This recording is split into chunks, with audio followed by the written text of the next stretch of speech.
লাইভে এবং আপনাদেরকে সকলকে জানানোর চেষ্টা করছি। আমি রয়েছি খুলনা মেডিকেল কলেজের ফরেন্সিক মেডিকেশনের সামনে।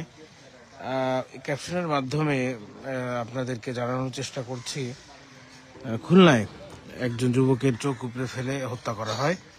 এই যুবকের বয়স 25। আমরা যতটুকু জানতে পারি ঘটনাটি অলরেডি আপনারা জেনেছেন। গতকালকের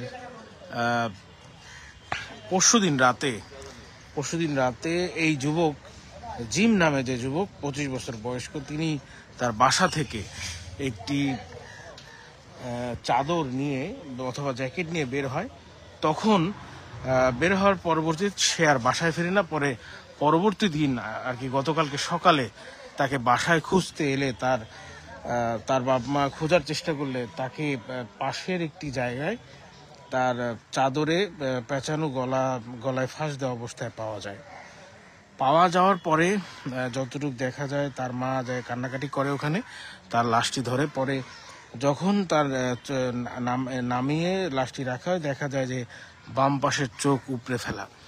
দর্শক, অত্যন্ত হৃদয় বিদারক এই ঘটনাটি ঘটেছে খুলনার ডুমুরিয়া এলাকার খুলনা শাহপুর বাজার থেকে মধুগ্রাম রেখে মিক্সিমিল বাজারের এই গ্রামে এই যুবকের সাথে এই ঘটনাটি ঘটে। দর্শক, এই ঘটনাটি ছিল অত্যন্ত হৃদয় বিদারক এবং মর্মান্তিক। ইতিমধ্যে আপনারা জেনেছেন, গতকালকে সোশ্যাল মিডিয়ার মাধ্যমে কিন্তু ঘটনাটি আপনারা দেখেছিলেন। খুলনা যে শাহপুর বাজারের মধুগ্রাম রেখে মিক্সিমিলের বাজারের যে গ্রামে জিম নামে যে যুবককে এই অনাকাঙ্ক্ষিত ঘটনাটি ঘটেছে। এই ঘটনাটি ছিল খুবই হৃদয় বিদারক এবং মর্মান্তিক।